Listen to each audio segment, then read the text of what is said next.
Hey, my name is Akai, and welcome to episode one of my podcast. I think I'm calling this Z Podcast. I'm not sure exactly what I'm calling this. It does not matter what I'm calling this. Well, I suppose it does from a marketing standpoint, but it doesn't matter to me what I call this. This is a place where I just talk and yap. Maybe I'll feature people. I don't know. I'm just going to be yapping for right now. We're going to be going over deep topics and whatever else I want to talk about. Maybe music, maybe reviewing stuff, movies. I don't know. We're just going to be talking about whatever I like. It's iconic. I know. So, our first topic is called Unspoken Frequencies, the paradox of connection in modern society. Why is it a paradox? Because we live in a world where social connections are so important. However, the conducive environment is gone. It's disappeared. I don't know where it is. And I'd like to show you how it's disappeared and give some interesting theories and research as well as observations and different opinions that I have to exemplify and explain what's going on. What the hell? All right. So I'd like to open up with one question, and that is, when was the last time that you picked up the phone for a deep conversation and it was your friend calling you up, not you calling them, and they were interacting with you, not just in a small talk kind of manner, which is okay in some circumstances, but I'm talking about deep conversation, family troubles, something that's interpersonal, introspective kind of issue. Perhaps it's just a really specific topic that you guys love talking about and you go deep within it. I don't know. This microphone stand or architecture or entrepreneurship or something. You just really have a really good conversation about it. And you left that when you press the little red button, you left that call like, oh, like that was deep. That was nice. When was the last time they had that kind of interaction? I hope that it was yesterday. I hope that you can remember it like it was yesterday. But for a lot of people, including myself, it's very rare to really sustain these conversations and to have them regularly, especially when someone else catalyzes them, not you, but others. I've just observed a lot of direct interactions from the phone and face to face dwindling. And over time, there has been a huge amount of just drought. I guess that's the best way of explaining it, a drought of talk. So I would like to take some time to speak about 5 different things, and that would be the decline in these direct face to face conversations, the narrowing of social circles while simultaneously spreading out, too much so that you're spread thin, the digital desocialization due to social media, as well as terrible parenting, and how that's led to a lack of socialization in teens and kids alike, maybe even adults, as well as long term friendships, and how they're also harder to maintain over time because of the environment that they're in, the channel that they're used, and how that's affecting them, as well as just the overall lack of boundaries that people are suddenly unable to have. So let's talk business. One thing that I've noticed, I go to a university. Hopefully, some of you listening are also part of that community. Thank you for listening. That when I go and vibe out with the folks there, it's fun. It's nice. There's people to talk to. You get to see folks smile and whatever. You get to talk about whatever the talk to talk is. But even in those direct situations, I don't find a lot of deep conversation. I think the last really good conversation I had with someone was about 4 or 5 weeks ago, and it was regarding a business proposal that they had. Um, Actually, it was just a few days ago now that I think about it, but there's a good span of time between those two good moments that I had with some people. And I think in a place of higher learning and higher education that it would be more present, or there would be a more conducive environment to allow for these conversations to happen. there has been some studies that I've found that texting is a preferred digital method and just general method of communication within society and within people in my age bracket. And that's understandable. I have nothing against that. I think that text is a beautiful way of communicating, but obviously there is some lacks within texting. There is some downfalls within texting, one of which is that body language is the most communicative part of the actual communication you're doing as an individual. And for you not to have access to that while texting is, I think, a downside and something that should be more acknowledged, I think. I think that people should be more in tune with themselves in regards to the body language and the verbal kind of cues that you give off, facial expressions, etc. Um, and that's really hard over text because you're not only losing that body language, but the voice.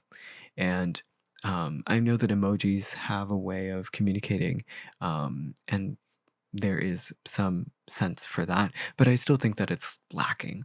And when I go to university, etc., everyone's on their phones, and I'm not going to be like a boomer, um, like a little freak that's going off and talking about how we should all be like talking to each other and present in the moment. Yeah. No, no, no. I'm just saying that, it's apparent and clear that we are connected to our phones, and that is an instrument of knowledge and deprivation. And because of that, just being conscious of these things is important to see if we can improve. Like, I would really appreciate in classes if there was more time for discussions and more time for having direct interactions with people, because a lot of university classes aren't conducive for that. I'm not talking about when you're strolling about minding your own business, but even class time, it would be more useful if there was direct interaction.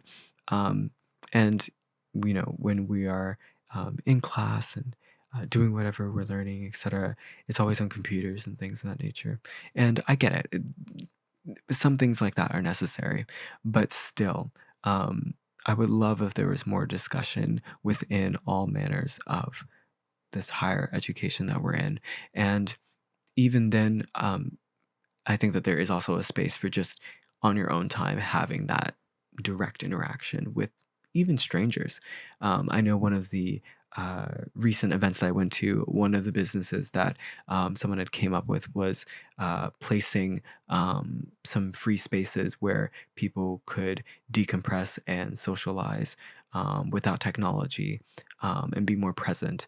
And put those like little spots throughout the campus on the university to help institute something like that, to help catalyze something like that and grow a culture that's more conducive to socializing and being face to face, because it just offers more complexity and more nuance. And I think that having direct interaction with people brings out more deep conversations. And that deep conversation aspect, I think, is so important for us to have on a regular basis. We should be exploring each other's thoughts. We should be exploring each other's ideas, cultures, and just general spheres of knowledge and personalities. And that's only done, I think, truly with being in person and away from our devices. So I just think in general that the decline in direct interaction is probably due to just the age that we're living in, where texting is more prominent, technology is more relevant, and life is just moving so much faster. This brings up a research bit that I did, as well as tying into our second point. So let's get into that. So, social acceleration. What is that? What is that mouthful? Social acceleration is this concept that was developed by a German sociologist. I will link. I'm not sure if I can do this on Spotify, but I will give as much information as I can. If not, go to my YouTube channel, where you should be able to find in the description some good links to some of this research, as well as this TED Talk that I found. And basically, social acceleration is defined by the sociologist where technologically, socially, and culturally we have changed to create a pressure around us and all of our environments to be moving quickly, to be moving faster, to be perceiving a faster paced life, as they quoted. And I think that this exacerbates and creates um, uh, uh, a drought, as I said before, of social interaction because of that speed in which we are all interacting. So, like, we find ourselves in a world where instead of instant email and um, text messages and being able to send people reels, 100 years ago, we had to take a train, we had to take a car. We could call someone up on the phone, but that was spotty, and you didn't have access to that as instantly. Perhaps a phone was shared by a cell block or an apartment building. Who knows?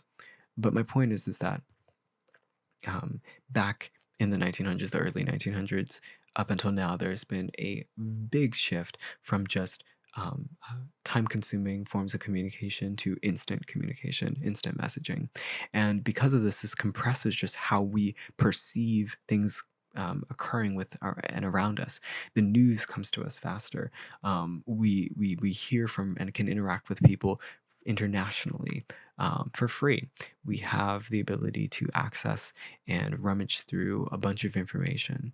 Our general society, as we see it, even especially with the rise of AI, has given us access to literally creating audio, creating images from just text, being able to hear and interact with a individual that isn't even real.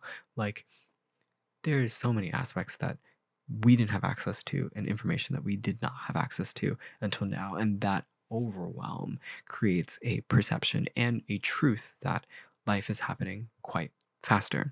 And that's not only from the technological standpoint, but the German sociologist also points out that there is a social change where institutions like universities and just how we perceive going to work and work culture as being a lot more faster and a lot more pressure and a lot more things to do, right, within that 8 hour work week, or sorry, work day. I said that the last time I recorded this episode. This is so funny. Anyway, just your general relationships that you have with your work life is a lot more stressful, whether it be cooking culture. I'm sure you've seen so many movies from the cooking perspective in the kitchen, etc., or Chopped or something, where it's, absolutely brutal, and there's so many deadlines, and you just have to make sure everything's perfect, or else it just doesn't get through. And a lot of kitchens and restaurants struggle every single day and are under so much stress, just making ends meet and putting food on your table. To, as I mentioned before, universities where, you feel like you have to get that 4 year degree in 3 years, in 2 years. I'm doing it in like around 2 years. Like, I'm about to try and do my master's in a year, like when it's a 1.5, 2 year program. Like, just all these different things and societal influences that get us to and push us to um, experience information faster, to experience life faster, to grow and mature perhaps faster, or to become more dumb faster. I don't know. There's just a lot of social change that is happening with this social acceleration kind of theory and concept. And finally, like, just from a political perspective, a socio-political perspective, um, there is a lot of technology that has come out that has really changed the world. However, there hasn't been a lot of policies truly that have regulated it, or at least observed it. And we've had really strenuous discussions until it's too late. There's conversations about social media and how it's impacting us way too late, 10 years too late. There's no conversations about AI, really. And it's already here, and it soon will be too late, I think. There's just a lot of things that can lead us to stress and burnout and just what we would perceive as something that saves time and something that allows us to get there faster, allows us to hear things sooner, is actually creating a world in which we have to switch task, and when we have to overlap all of these different ideas and concepts, in which we get funneled a bunch of information that we as humanity perhaps weren't built for. And I think that um, in the 1900s, there was a time of day and night. There was a going to sleep, there was a sunset, and darkness kept you indoors. And now we have lights everywhere, and now we have places where we can go.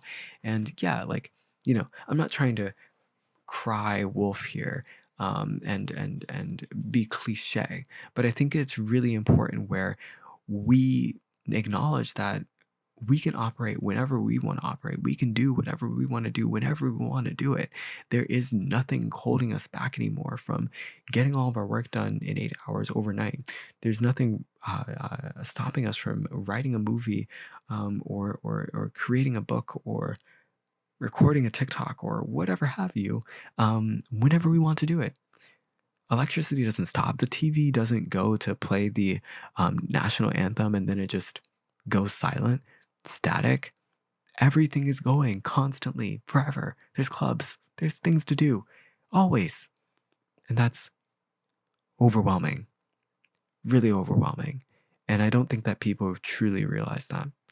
So when we talk about directly communicating with people, that's already another thing on top of a bunch of other stuff that we need to get done.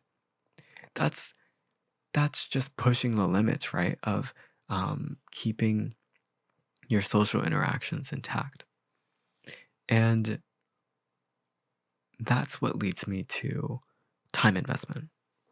I think that society today has brought us to a place, at least I felt this, where you have to invest so much of your time into doing things that aren't fulfilling you in any way other than the short term. You know, I know too many people at university who work a job or two just to afford an apartment or to afford on campus housing. Like what in the world? What? That's crazy. Why are you coming here full time and then also having to work a full-time job or two? That's crazy. When do you have time to socialize? When do you have time to like develop your actual ideas? When do you have time to think to yourself? When do you have time to like vibe? You know? Like I think that, there's a heavy investment within um yourself, but that pushes everything else away. And it's not your fault, it's not my fault, it's the environment, it's the society that we live in, the culture that we live in, of this um, individualized life. And generally I think that people have a narrower social network. And what I mean by that is that when you interact with people, they're acquaintances, they're just folks that you see on the side. Think about all the times that you've taken, for my university students, or even at the workplace, all the times that you've interacted with people, and had really good time, had really good fun, but you really didn't do anything more than that, and it didn't evolve further than that. How many times has that happened to you?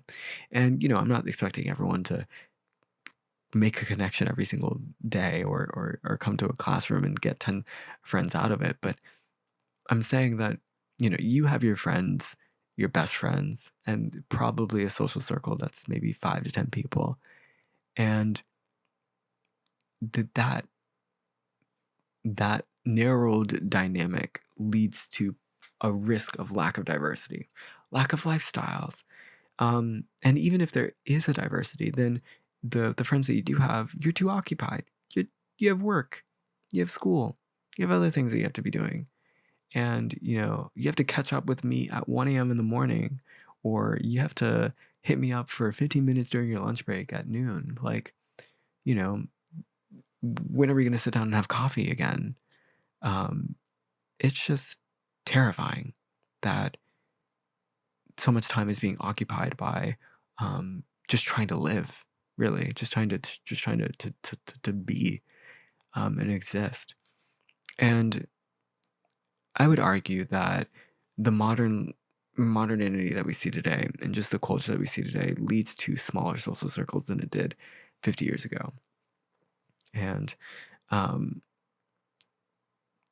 I will challenge that with the opposite. So I was doing some more research, right? And I landed on this interesting theory that's called networked individualism, which basically is the shift through this technology, through social acceleration, from um, a a life of it just deals with how you form relationships. Instead of going to groups of people, everything is hyper individualistic. We live in a very individualized world. Much is about us, and then connecting with one other person and then another person.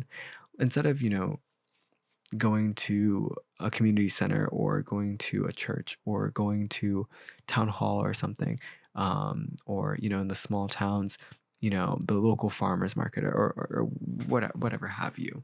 um, Depending on a city, right, we can live our lives in a bubble. I can live my life in my room. I can make billions of dollars in my room and not have to leave this place. I can have everything delivered to me. I can have everything, taken care of, basically, outside of my presence, because everything is now personally curated. Instead of geography and the way that cultures align, forming how we network in our neighborhoods, our workplaces, everything, we can live in our own bubble. And even if we reach out to different places like university and others, we still close off ourselves. And even if we do interact with the people in these groups, we pick out one or two folks to really connect with. And then that happens in so many different channels, in so many different places. And your third place, wherever that is, your work, your home, then gets added on to your online presence and all of those facets and facilities, and taking care of all of those different layers, all of these different partial connections, and true strong bonds, and in-person interactions, and networking online. All of that creates so many individual, right? Because you're working out with specific individuals, all these different individual relationships that you have to maintain. And this lack of diverse ties, this lack of um, um, let me take that back. This overwhelm of diverse ties, this overwhelm of variations in intensity and in interaction and frequency, and things just create a web of chaos, really. You as an individual know 200 people in that are categorized within 10 different places and spaces, and you have to manage all 200 of those people throughout your year and make sure that everything that needs to be taken care of is taken care of, and everything that shouldn't be taken care of isn't. Like, you are making so many different individual informed decisions that it's overwhelming. You feel like there's a personal responsibility to take care of that interaction with this person, when perhaps, if you lived amongst your town, everyone accepted you, but it's not like you had to work for a specific person. um, it was the village raising a family, and now we can somehow raise ourselves. I hope I'm making sense. I just think that the anxiety and the um, lack of belonging within groups, and the lack of local ties within your community, and the lack of membership in groups, and even if you do join groups, especially in my neck of the woods in my age, they're so dangerous now. They're so lacking, and they're so uninformed, like sororities, fraternities. I'm sure that there's some great ones out there. I'm sure that there's some cool chapters of honor societies and things, but a lot of them are scammy. A lot of them have hazing. A lot of them have these crazy rules that aren't beneficial to you and you don't find any benefit from. Um, and there is a lack of actual community and groups that will benefit you. And there's just so many out there that are misleading, I suppose.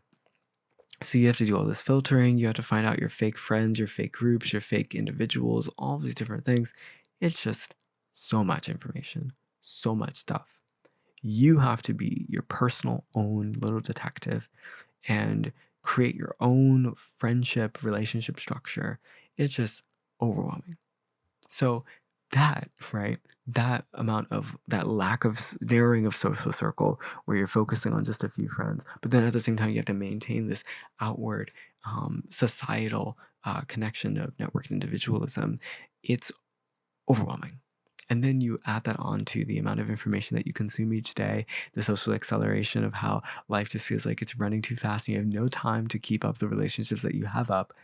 It's a lot. It's a lot.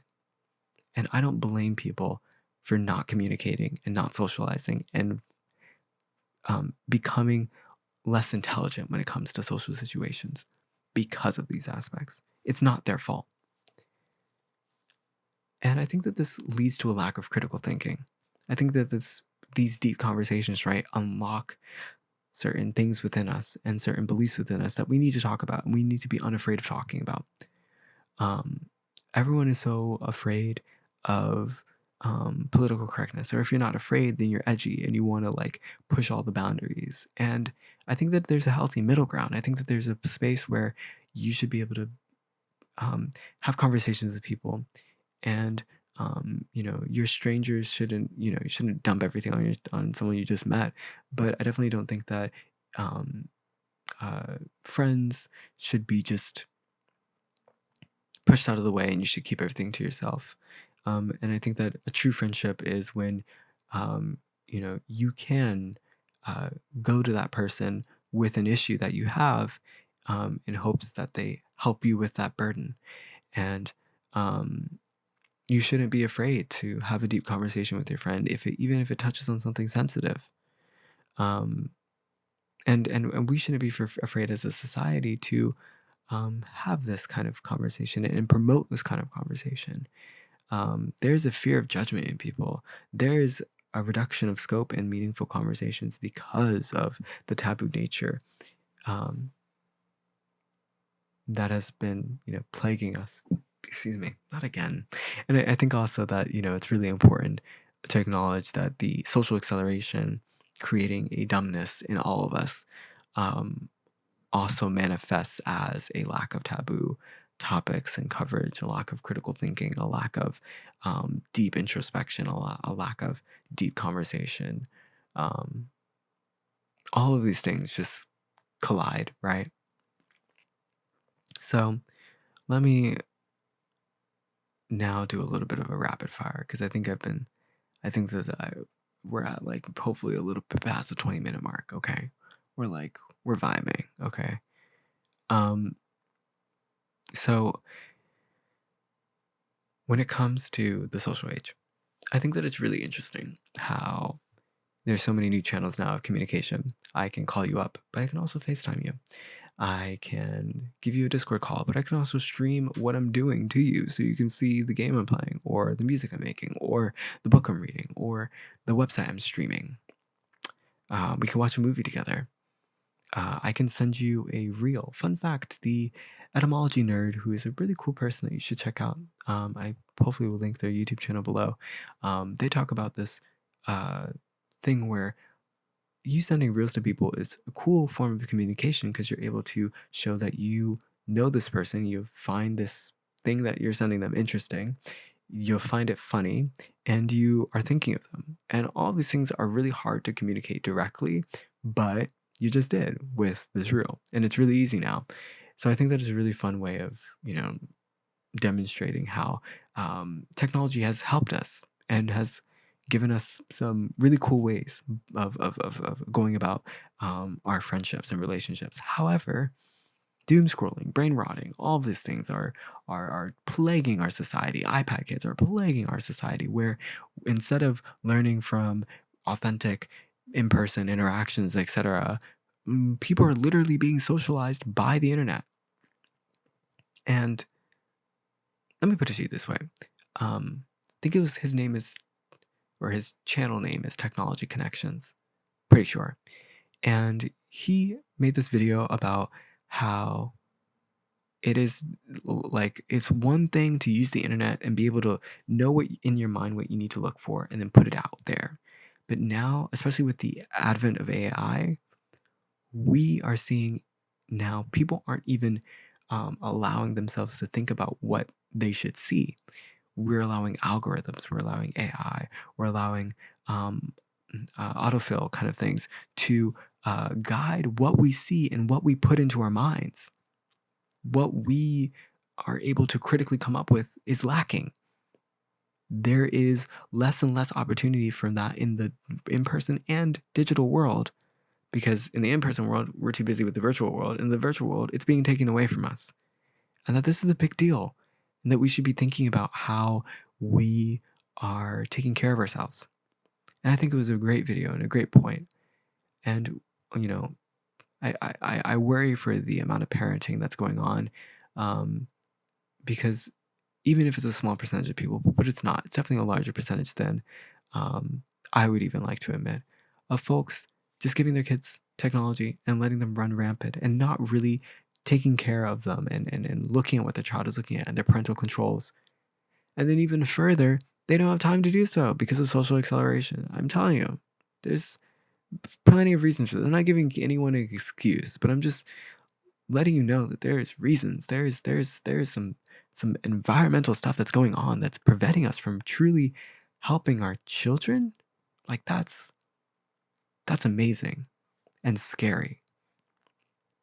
So as much as digital tools can enhance our connectivity, there is so much negative impacts when it comes to social media, when it comes to just the internet in general, when it comes to AI, that we need to be careful of. We need to be informed. We need to be thinking about all of our decisions. And I know it's hard. I acknowledge that. I do. But it must be done. Finally, I think that through all of these different things I've spoken about, right? I think that we find ourselves in a situation where uh, our long-term friendships are being neglected, or at least it's harder to keep them, just because of just the situation that we're in today. The lack of time, the social isolation, the hyper-individualism, the social acceleration, the networked individualism, the lack of critical thinking, deep conversations, choice of what we see, what we put into our minds. It is incredible. And I don't know, man. I think that it's really important that we really give a long thought about, true friendship, true relationships out there, because they're being obfuscated by these different factors. And I think that it's a really important conversation that we must have with ourselves and others. So I challenge you, okay? Look at some of the research that I found, look at some of the articles and videos and whatever. If you know me personally or want to have a conversation about it, send me a message on social media or however you can find me. I'm sure you can find me somewhere. I'd love to have a conversation with you. If you know me in person, would love to have a conversation in person with you. Direct conversation, haha. But this week, just pick one relationship that you know and try and be a bit more direct and be more a bit present. And just go over in your mind these different points that I brought up, whether you agree or disagree, and talk about it. Say how horrible I just said all these things and that they don't make sense and that they're terrible and that this guy should get off this platform. Or how interesting these topics that he brought up and really makes me think and makes me wonder about what I need to do in the future, whatever it may be. Just have conversations with people about it, in person preferably. Call someone up. Get that deep conversation going. Don't be scared. Don't fear judgment. Because a true friend won't be offended by a taboo topic, a sensitive discussion. They'll be straight with you. They'll be understood. They'll be clear. They'll be communicative. So, in a world where digital connections abound, what does it really mean to be truly connected? Until next time, I will see you later in the next podcast. I'm not sure if it will be about the same topic. If you want me to talk more about this, let me know. All right. Have a good one. Ciao.